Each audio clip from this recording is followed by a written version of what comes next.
नमस्कार मित्रों, आज एक ऐसे व्यक्तित्व के बारे में चर्चा करेंगे जिन्होंने पिछले बहुत ही कम समय में मात्र 26 वर्ष की आयु में एक बड़ा जनसमूह इकट्ठा कर लिया है। जी सही समझा आपने। आज हम बात करेंगे बागेश्वर धाम की, जो सनातन, अखंड भारत और हिंदुत्व की बात करते हैं। कई तो इन्हें पाखंडी और ढोंगी बोलते हैं, तो बहुत इन्हें बिना जाने पहचाने अपना भगवान कहते हैं। इनका क्रेज भारत बस में नहीं जबकि विदेश में भी बहुत है। अब और आगे जानने से पहले आइए ये जानते हैं कि ये कौन है और क्यों इतने फेमस है। धीरेन्द्र कृष्ण शास्त्री का जन्म सन 1996 में मध्य प्रदेश के छतरपुर जिले में एक छोटे से गांव गड़ागंज में हुआ। इसी स्थान पर हनुमान जी का एक प्रसिद्ध मंदिर है जो कि आजकल बागेश्वर धाम के नाम से फेमस है। इसका जीर्णोद्धार उनके दादाजी ने करवाया था। धीरेन्द्र कृष्ण शास्त्री ने अपनी प्रारंभिक शिक्षा अपने गाँव गड़ा के सरकारी स्कूल से प्राप्त की। उन्होंने मात्र 12 वर्ष की उम्र से ही प्रवचन देने प्रारंभ कर दिए थे। ऐसा कहा जाता है कि धीरेन्द्र कृष्ण शास्त्री के ऊपर बालाजी की असीम कृपा हुई, जिसके कारण उन्हें असीम सिद्धियां प्राप्त हुई। शास्त्री जी ने अपने दादाजी से ही राम कथा सीखी थी और वे उन्हें ही अपना गुरु मानते हैं। शास्त्री जी देश भर में अपने चमत्कार के लिए माने जाते हैं। ऐसा माना जाता है कि जो बागेश्वर धाम में अर्जी लगाता है उसकी समस्याओं को शास्त्री जी एक कागज में लिखकर उसका उपाय बताते हैं। कई लोग इसे चमत्कार मानते हैं तो कई लोग इसे अंधविश्वास मानते हैं।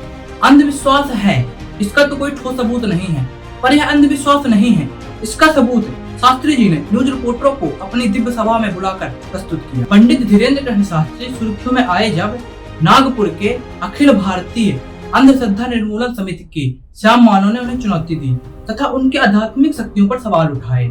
इसके बाद जब मीडिया में विरोध शुरू हुआ तो शास्त्री जी ने उन्हें अपने दिव्य दरबार में आमंत्रित किया और वे जो भी जानना चाहते थे उसका जवाब दिया। इसके बाद शास्त्री जी को कई हिंदू नेताओं का समर्थन मिला। 22 जनवरी 2023 को शास्त्री जी को कई हिंदू संगठनों का समर्थन भी मिला।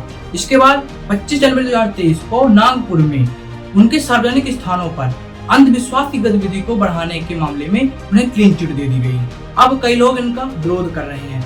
इनका विरोध अंधविश्वासी और पाखंडी होने का कारण कम है, जबकि इनका विरोध ज्यादा इसलिए है क्योंकि यह हिंदुत्व की बात करते हैं, यह सनातन की बात करते हैं, यह अखंड भारत की बात करते हैं। अब इनका धार्मिक दृष्टिकोण से भी विरोध होता है क्योंकि इन्होंने कई दूसरे धर्म के लोगों का हिंदू धर्म में परिवर्तन करवाया है तथा घर वापसी करवाई है।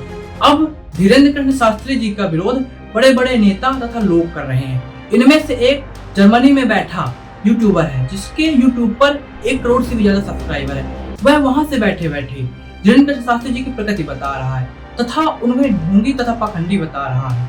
अब मैं इस बारे में ज्यादा नहीं बोलूंगा, लेकिन वह व्यक्ति जो भारत से 7,000 किलोमीटर दूर बैठा है और वह शास्त्री जी से बिना मिले और बिना किसी तथ्य के उन्हें ढोंगी बता रहा है, वह कहाँ तक सार्थक है। यदि कोई भारत का व्यक्ति तथ्य के साथ उन्हें ढोंगी कहे तो मैं मानने को भी तैयार हूँ।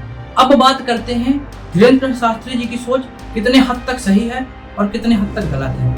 सबसे पहले शास्त्री जी बात करते हैं सनातन की, तो भारतवर्ष शुरू से ही सनातन पर चला है। सनातन वह है जो अपने धर्म पर चलना सिखाता है, अपनी संस्कृति और सभ्यता को अपनाने की बात करता है। सनातन वह है जो सभी धर्मों की इज्जत करना सिखाता है।